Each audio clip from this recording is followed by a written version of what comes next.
ایک آدمی محمود غزنوی کے پاس نا اپنا کیس لے کے آیا، مدعی بن کے آیا. اس نے کہا بادشاہ میرا کیس بڑا نرالا ہے. بادشاہ سلامت نے کہا وہ کس طرح؟ کہنے لگا یہ میرے پاس ایک تھیلی ہے، میں نہ سفر پہ جانے لگا تو یہ تھیلی پوری ہیروں کی بھری ہوئی تھی. فلاں علاقے کے جو قاضی صاحب ہے نا، میں جاتی دفعہ میں کہیں سفر پہ جا رہا تھا تو میں ان کے پاس چھوڑ گیا کہ رستہ لمبا ہے، کہیں کوئی مجھ سے چھین نہ لے، ہیروں کی بھری ہوئی. کچھ دنوں کے بعد میں واپس آیا ہوں، قاضی صاحب نے مجھے تھیلی واپس کی ہے تو اس میں ہیروں کی بجائے کھوٹے سکے نکلے. اب میں نے قاضی صاحب سے کہا ہے تو قاضی صاحب تو میرے گریبان تک آتے ہیں، وہ کہتے ہیں بتا کہیں سے پھٹی ہے، کھلی ہے؟ وہ جس طرح ٹانکے لگا کے تو نے سی تھی اسی طرح لگے ہوئے ہیں کہ نہیں؟ تو حضور لگے بھی بالکل اسی طرح ہے، نہ پھٹی ہے نہ کھلی ہے. اب میں لٹ گیا ہوں، میری کل عمر کی کمائی ضائع ہو گئی، کھوٹے سکے کہاں اور ہیرے کہاں؟ تو مہربانی کریں اور آپ کی بارگاہ میں اللہ رسول کے نام پر حلف دیتا ہوں کہ میں ہوں بالکل سچا. محمود غزنوی کہنے لگے تو جا، تھیلی چھوڑ جا، اور جب میں تجھے بلاؤں گا پھر دوبارہ آنا.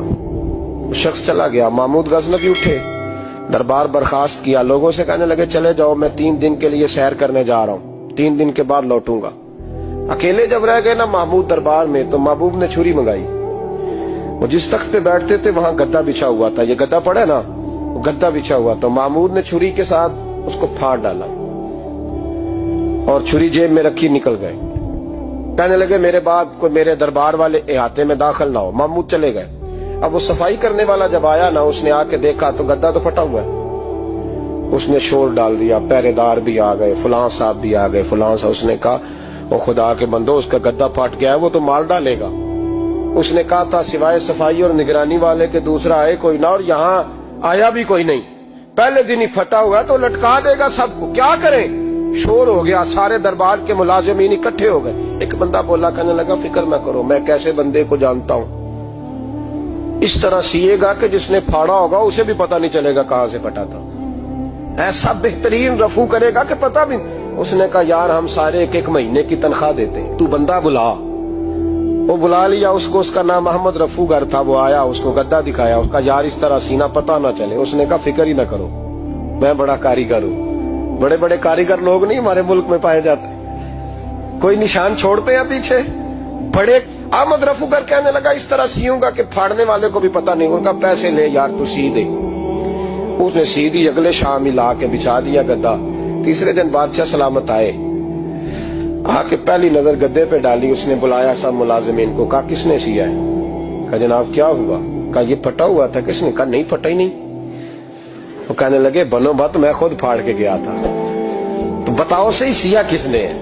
کہا جناب آپ پھاڑ کے گئے تھے تو بتایا کیوں نہیں؟ فرمانے لگے اسی لیے تو بتایا نہیں تھا کہ تم خود تحقیق کر لو.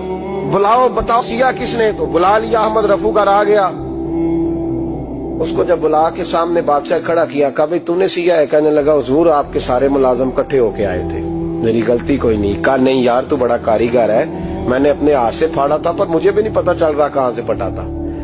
اچھا یہ بتا یہ تھیلی جو ہے یہ بھی تو نے سی تھی؟ اس نے کہا جی آپ کے خادم کا ہی کارنامہ ہے، وہ فلانے علاقے کے قاضی صاحب آئے تھے، اس میں سے ہیرے نکال کے تو کھوٹے سکے بھرے تھے، تو مجھے بھی تھوڑا سا حصہ ملا تھا.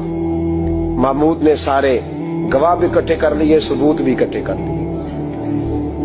پھر قاضی کو بلایا، پہلے سارے ثبوت اور گواہ کیس حل کر لیا. پھر ہمارے ہاں یہ حال ہوتا ہے کہ مدعی 2-3 ہفتے کے بعد خود ہی ہاتھ باندھ جاتا ہے، کہنا تسی میری جان چھڈو، مجرم پھڑو پاوے نہ پڑھو. وہ کہتا ہے مجھے معافی دو، میں رہا. ظلم ہے نا، ظلم زیادتی ہے کہ جو بیچارہ اتنے سوال مجرم سے نہیں ہوتے جتنے مدعی سے ہوتے. آپ یقین کریں اتنے سوالات ہوتے. سارے ثبوت اکٹھے کر کے قاضی صاحب کو بلایا، تنہائی میں لے جا کے. محمود غزنوی نے کہا قاضی صاحب آپ سے غلطی ہو گئی، غریب آدمی تھا، وہ لوٹ گیا ہے، اس نے تو بڑی مشکل سے کچھ ہیرے جمع کیے تھے اور اس کی کل کائنات تھی، تو آپ اس کا مال اسے دے دے، بات ختم. قاضی صاحب کہنے لگے آپ مجھ پہ الزام لگا رہے ہیں، سوال ہی نہیں پیدا ہوتا.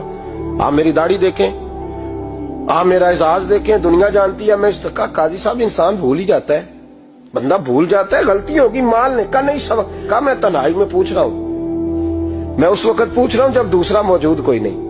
آج توبہ کر لے، میں کچھ نہیں کہوں گا، تو میری زبان پہ اعتبار کر، تجھے پتا ہے میں جو کہتا ہوں اس پہ عمل بھی کرتا ہوں، باز آ جا. پر قاضی نے کہا نہیں میری غلطی کوئی نہیں،